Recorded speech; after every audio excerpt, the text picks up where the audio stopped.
Good morning, student.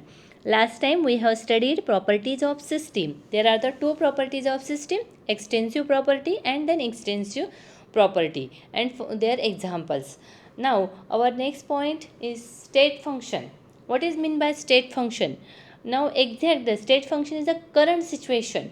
You know, the suppose एका कपात आपण जर चहा घेतला आणि तो चहा गरम आहे, म्हणजे त्याची स्टेट काय झाली तेव्हा, म्हणजे त्याची जी करंट सिच्युएशन आहे ती काय आहे की तो गरम चहा आहे म्हणजे हॉट टी येतो, बरोबर आहे की नाही. किंवा जर आपण चहा जर गार राहिला तर आपण त्याची स्टेट काय सांगू की कोल्ड टी. आता समजा असं कोणत्याही सिस्टीमची जे स्टेट चेंज करायची असेल तर त्याचं temperature, volume and pressure change केलं तरच त्याची स्टेट काय होणार आहे, चेंज होते, बरोबर आहे की नाही. म्हणजे हे जे आहे temperature, volume and then pressure, these are the state variables. Initial state to final state, म्हणजे इनिशियल स्टेट म्हणजे आता सपोज टेम्परेचर T1 इनिशियल स्टेटला आहे, त्याचं फायनल टेम्परेचर काय असणार आहे T2, बरोबर आहे की नाही. तेव्हा दाखवलेलंच आहे आपल्याला change in variables and change in state. P1 जर असेल प्रेशर म्हणजे तर त्याचं P2 झालेलं आहे इनिशियल स्टेटला आणि फायनल स्टेटला दाखवलेलं, तर तिथं V1 म्हणजे V2 अँड देन T1 म्हणजे T2 आणि एन इज हा नंबर ऑफ मोल्स आहे. म्हणजे आपण आता स्टेट फंक्शन म्हणजे कसं सांगू शकतो की जे हे व्हेरिएबल्स आहेत define as the specifying the values of this properties such as properties defining the state of system are state function. म्हणजे हे जे व्हेरिएबल्स आहेत only depend on the state, not on the path. Only depend on the state not on the path is called as state function. लक्षात. आता समजा एखाद्या कंटेनरमध्ये किंवा बाउलमध्ये आपण हॉट वॉटर घेतलं, बरोबर आहे. त्याचं इनिशियल स्टेटला त्याचं टेम्परेचर तर ते हॉट असल्यामुळे त्याचे टेम्परेचर आपण सपोज कन्सिडर करू 50 डिग्री सेल्सिअस. मग थोड्या वेळात ते टेम्परेचर काय झालं, थोड्या वेळात ते जे हॉट वॉटर आहे ते काय होणार आहे, थोडंसं गार होईल, बरोबर आहे की नाही. त्याचं टेम्परेचर झालं 20 डिग्री सेल्सिअस, ते झालं फायनल स्टेटला, म्हणजे त्याच्या व्हेरिएबल्समध्ये काय झालं आहे, चेंज झालं आहे की नाही. म्हणून only depend on the initial and final state, do not depend on the path is called as state function. Only state depend on the not path is called as state function. For example internal energy, ज्याला आपण delta U म्हणतो, internal एनर्जीचा symbol आहे you. आता बघू आपण path function. State function झालं किंवा आता जर समजा स्टेट फंक्शनचं आपण असे पोटेन्शियल एनर्जी जी असते depend on the height. Potential energy जी असते डिपेंड ऑन द, समजा आपण एखादा पर्वत बघितला, पर्वतावर आपल्याला चढायचे, समजा त्याची हायेस्ट जी लेवल आहे वरची ती आपल्याला गाठायची आहे, तर त्याची जी हाईट आहे तर म्हणजे पोटेन्शियल एनर्जी जी आहे depend on the height not on the path. Path म्हणजे काय की आपल्याला त्या डोंगरावर चढण्यासाठी कोणत्या मार्गाने जायचं आहे, कोणता पाथ आपल्याला निवडायचा आहे. सपोज दोन मार्गाने आपण त्याला समजा सरळ गेलो किंवा वेड्या वाकड्या म्हणजे गोल फिरून वगैरे असं बाजू आपण पाथने गेलो, दोन कंडिशन होऊ शकतात की सरळ जाऊ शकतो किंवा गोल फिरून असं जाऊ शकतो. नागमोडी वळण जे म्हणतो आपण त्याला डोंगरावर चढण्यासाठी, त्या पद्धतीने जर आपण गेलो, पण दोघंही कोणताही पाथ यूज केला, आपण कोणत्याही पाथ वेने गेलो तरीही पोटेन्शियल एनर्जी जी आहे ती पोटेन्शियल एनर्जी त्याची काय असणार आहे, सेमच असणार आहे. कारण की potential energy depend on the height. ती कशावर डिपेंड आहे, हाईटवर डिपेंड आहे, नॉट ऑन द पाथ. मार्ग कुठलाही असू द्या पण त्याची एनर्जी काय असणार आहे, सेमच असणार आहे. आता सेकंड जे आहे आपलं स्टेट फंक्शन झालं. आता आपलं पाथ फंक्शन बघूया आपण. पाथ फंक्शन म्हणजे काय बघा. आता स्टेट फंक्शनची डेफिनेशन मी तुम्हाला क्लिअर झाली तरी पुन्हा एकदा सांगून देते. The property which depends on the state of a system and not independent of a path किंवा do not depend on the path is called as state function. आलं लक्षात, what is mean by state function. आता आपण बघूया next, आपण path function बघूया. आता path function म्हणजे काय बघा. पाथ फंक्शनचं एक्झाम्पल आपण वर्क डन घेऊ शकतो, बरोबर आहे की नाही. वर्क डन, आता वर्क म्हणजे काय हे तुम्हाला माहितीच आहे. पाथ फंक्शन म्हणजे the properties which depend on the path are called as path function. For example आहे त्याचं work and heat. You know the term for work and heat, हे दोघेही टर्म्स तुम्हाला माहितीच आहेत, बरोबर आहे. आता हे झालं आपलं state function and path function. आता पुढचा जो टॉपिक आहे आपला बघा, पाथ फंक्शनची फक्त डेफिनेशन लक्षात ठेवायची. इथं पुढचा जो टॉपिक आहे आपला आता थर्मोडायनॅमिक इक्विलिब्रियम, हा पार्ट आपला काढून टाकलेला आहे म्हणून तो आपण इथं आता शिकवणार नाही आहे. नंतरचा जो टॉपिक आहे आपला प्रोसेस अँड इट्स टाईप्स. आता प्रोसेस म्हणजे काय आणि त्याचे प्रकार जे आहेत ते आपल्याला बघायचे आहेत. A transition from one equilibrium state to another. Transition म्हणजे transfer from one equilibrium to another is called as process. त्याला काय म्हटलं जातं? प्रोसेस म्हटलं जातं.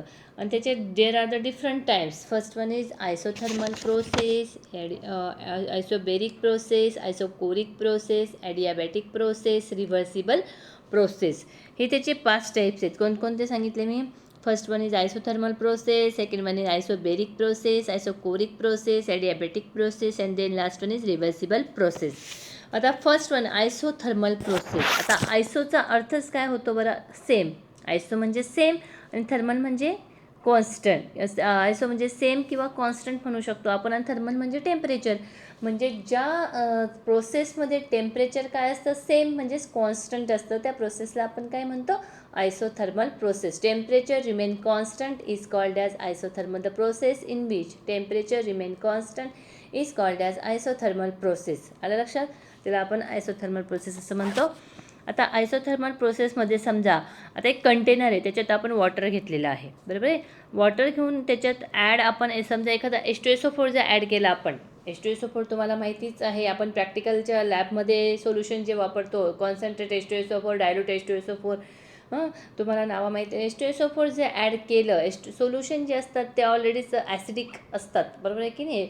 हे ॲसिड आहेत, त्याच्यामुळे ते गरम असतात थोडेसे. त्याच्यावर ते जर टाकलं आपण वॉटरमध्ये तर ते पाणी काय होईल? थोडंसं गरम व्हायला सुरुवात होईल. पण आपलं ते पाणी ते जे पाणी कारण की ही जी प्रोसेस आहे ती एक्झोथर्मिक आहे, कारण की त्याच्यात त्याचं हायड्रेशन होणार आहे. आणि एक्झोथर्मिक प्रोसेस असल्यामुळे एनर्जी काय होणार आहे? त्याच्यात रिलीज होणार आहे. वॉटर जर गरम होऊन गेलं तर टेम्परेचर, वॉटर जर पाणी, ते जर पाणी आहे ते जर गरम झालं तर आपोआप त्याचं काय वाढणार आहे? टेम्परेचर वाढेल. टेम्परेचर वाढलं, पण आपल्या इथं आपण काय म्हटले त्या प्रोसेसमध्ये की टेम्परेचर रिमेन कॉन्स्टंट, म्हणजे टेम्परेचर इन्क्रीज व्हायला नको, म्हणजे ते पाणी गरम व्हायला नको. मग ते पाणी गरम न होण्यासाठी आपल्याला काय करता येईल? मग ते जे गरम पाणी आहे, ते जे बाऊल आहे ते गरम पाण्याचं, म्हणजे ते गार पाण्यात ॲक्च्युली ते पाणी गरम आहे, पण त्याच्यात जर आपण H2SO4 टाकतं तर ते पाणी गरम होईल. पण त्याच्यासाठी आपल्याला ते पाणी गार राहण्यासाठी आपल्याला एका बाऊल दुसऱ्या याच्यात कोल्ड वॉटरमध्ये ते जर ठेवलं तर ती जी हीट आहे ती कुठं निघून जाईल? मग बाहेर निघून जाईल, आणि आतलं पाणी आपलं काय राहील? गारच राहील. गार राहिल्यामुळे त्याचे टेम्परेचर काय राहणार आहे? कॉन्स्टंट राहील. टेम्परेचर वाढेल का त्याचं? नाही, टेम्परेचर त्याचं कॉन्स्टंटच राहील. आलं का लक्षात? आणि मग त्याच्यामुळे ते जे पाणी आहे ते कोल्ड वॉटर जे आहे ते काय होईल? खालचं म्हणजे ती हीट बाहेर आल्यामुळे ते कोल्ड वॉटर हॉट होऊन जाईल. आलं लक्षात? नेक्स्ट आहे आपलं आयसोबेरिक. आता आयसोबेरिक म्हणजे, आता आयसोचा अर्थ प्रत्येक ठिकाणी तुम्हाला सांगितलाच की आयसोचा अर्थ काय घ्यायचा आहे आपल्याला? आयसो मीन्स सेम. आता बेरिक जे आहे ते बॅरोमीटर हे प्रेशरचं, बार हे प्रेशरचं युनिट आहे, आणि बार युनिट मेजर करण्यासाठी आपण बॅरोमीटर यूज करत असतो.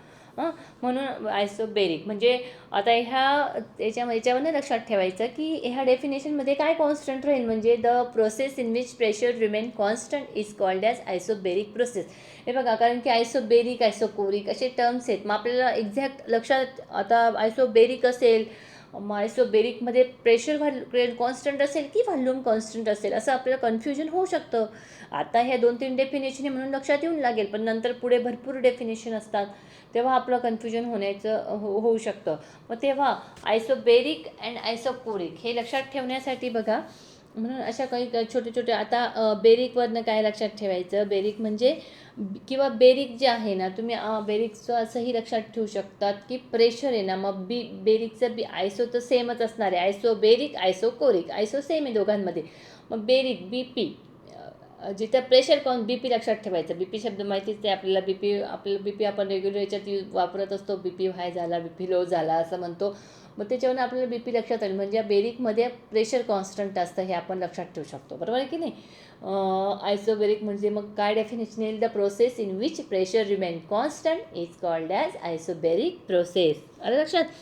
आयसोबेरिक प्रोसेस. आता बघा, आता इथं जर आपण समजा एखादा कंटेनर घेतला आणि त्या कंटेनरमध्ये आपण गॅस घेतलेला आहे. कंटेन द गॅस मॉलिक्युल्स आहेत त्यांच्यात. तर आता त्या गॅस मॉलिक्यूल जर एक्सपांड झाले, आपण त्याला जर हीट दिली, त्या गॅस मॉलिक्यूलला जर हीट दिली खालून, तर ते गॅस मॉलिक्यूल काय होतील, एक्सपांड होतील. बरोबर आहे की नाही. त्यांचं एक्सपांड झाल्यामुळे काय होईल, त्याचं प्रेशर इन्क्रीज होईल. प्रेशर इन्क्रीज होईल, बरोबर. आणि प्रेशर, त्याच्यामधलं जे प्रेशर आहे ते इन्क्रीज होईल. आणि ते जे आपण पिस्टन लावलं त्या कंटेनरला, जर पिस्टन लावलेलं आहे, पिस्टन म्हणजे बघा, तुम्ही जे पिचकारी म्हणतात, आपण ती पिचकारी खेळतो तेव्हा ती मागे पुढे करण्यासाठी किंवा पिस्टन पंप, याच्यात पण पिस्टनचा यूज केलेला असतो बघा, पिस्टन पंप आपण ज्याला म्हणतो. तर पिस्टन घेतलं ते पिस्टन काय होतं, मग थोडंसं गॅस एक्सपांड झाल्यामुळे, प्रेशर वाढल्यामुळे ते पिस्टन काय होतं, वरती जातं आणि त्याच्यामुळे व्हॉल्यूम इन्क्रीज होतो. प्रेशर आणि व्हॉल्यूम जर एक्सपांड झाला, तर व्हॉल्यूम जेव्हा इन्क्रीज होईल तेव्हा प्रेशर काय होईल, ते कमी होईल, डिक्रीज होतं. प्रेशर डू नॉट इन्क्रीज, वरती गेल्यामुळे व्हॉल्यूम इन्क्रीज होतो आणि त्याच्यामुळे ते प्रेशर काय होईल, डिक्रीज होईल. तर नेक्स्ट आहे आपला आयसोकोरिक प्रोसेस. आयसोकोरिक प्रोसेसमध्ये बघा आता, volume remain constant. The process in which volume remain constant, म्हणजेच डेल्टा व्ही इक्वल टू 0. आयसोबेरिकमध्ये डेल्टा पी इक्वल टू 0 आणि आयसोथर्मलमध्ये काय, डेल्टा टी इक्वल टू 0. आलं लक्षात. आता याचं पण सेम तसं, व्हॉल्यूम जेव्हा कॉन्स्टंट असतो, आताच सांगितलं मी, volume remain constant is called as isochoric process. आता सेम हे बघा, सपोज आपण तेच एक्झाम्पल घेऊ. कंटेनर जर घेतलं, कंटेनरमध्ये पिस्टन लावलेलं आहे आणि पिस्टन जेव्हा प्रेशर इन्क्रीज होते तेव्हा ते पिस्टन काय थोडं वरती होतं. वरती झाल्यामुळे व्हॉल्यूम काय होतो, त्याचा गॅस एक्सपांड झाल्यामुळे व्हॉल्यूम इन्क्रीज होतो. पण समजा ते पिस्टन जर वरती गेलं नाही, तर आपलं ते प्रेशर काय राहणार आहे, व्हॉल्यूम काय राहणार आहे, कॉन्स्टंट राहील ना, व्हॉल्यूम वाढणारच नाही. प्रेशर जरी वाढलं तरी व्हॉल्यूम वाढणार नाही. आपल्या इथं व्हॉल्यूम वाढू द्यायचा नाही, कारण की आपला व्हॉल्यूम काय इथं कॉन्स्टंट आहे. मग त्या पिस्टनला आपल्याला काय करता येईल, स्क्रू जर लावले आपण, स्क्रूने जर त्या पिस्टनला फिट करून दिलं, तर ते पिस्टन वरती खाली होऊच शकणार नाही ना, स्क्रूने फिट केल्यामुळे. त्याच्यामुळे प्रेशर जरी आतून वाढलं त्या गॅसचं, पण व्हॉल्यूम वाढेल का त्या गॅसचा, नाही. म्हणजेच व्हॉल्यूम काय राहील, तिथं रिमेन कॉन्स्टंट. आलं लक्षात. आता नेक्स्ट आहे आपली ॲडियाबॅटिक प्रोसेस. आता ॲडियाबॅटिक प्रोसेसमध्ये बघा काय आहे, ॲडियाबॅटिक प्रोसेस जी आहे ना, we do it in isolated system. Adiabatic process जी आहे ती काय होते, की डू इट इन आयसोलेटेड सिस्टीममध्येच होऊ शकते. जसं आता आपण ह्या प्रोसेस बघितल्या, आयसोथर्मल प्रोसेस, आयसोबेरिक आणि आयसोकोरिक, ह्या तिघंही ज्या प्रोसेस आहेत त्या ओपन सिस्टीम, क्लोज सिस्टीममध्ये करू शकतात. पण ॲडियाबॅटिकच प्रोसेस अशी आहे की we do it in isolated system, only isolated system. आता आयसोलेटेड सिस्टीममध्ये आता त्याची जी डेफिनेशन आहे, ॲडियाबॅटिक प्रोसेसची जी डेफिनेशन आहे, process there is no exchange of heat between the system and surrounding. No exchange of heat between the system and surrounding, लक्षात, is called as adiabatic process. म्हणजेच क्यू इक्वल टू 0. हीट आहे ना, क्यूचं, heat कशाचं, Q आहे त्याचा symbol हीटचा. Completely insulated, कारण की जर आपण आता फॉर एक्झाम्पल आपण समजा एक्झोथर्मिक प्रोसेस जर बघितली, की एक्झोथर्मिकमध्ये आपल्याला माहितीच आहे की हीट काय होत असते, रिलीज होत असते. हीट म्हणून which rises the temperature of the system. आणि तेच जर आपण एंडोथर्मिक घेतलं, एंडोथर्मिकमध्ये जर घेतलं बघा, आता do not exothermic reaction, heat generate होत असते एक्झोथर्मिकमध्ये, बरोबर आहे की नाही. आणि एंडोथर्मिकमध्ये काय होत असते, हीट काय होत असते, ॲब्झॉर्ब होत असते. म्हणजे टेम्परेचर काय होतं, मग तिथं डिक्रीज होतं. आणि एक्झोथर्मिकमध्ये हीट जनरेट होते, म्हणजे तिथं टेम्परेचर काय होतं, इन्क्रीज होतं. लक्षात. नंतर नेक्स्ट आहे आपलं रिव्हर्सिबल प्रोसेस. रिव्हर्सिबल प्रोसेसमध्ये बघा, आता आपल्याला रिव्हर्सिबल प्रोसेस म्हणजे काय ते बघायचं आहे. त्याच्यासाठी बघा, आता रिव्हर्सिबल प्रोसेसमध्ये एक एक्झाम्पल देऊन मी तुम्हाला सांगते रिव्हर्सिबलचं.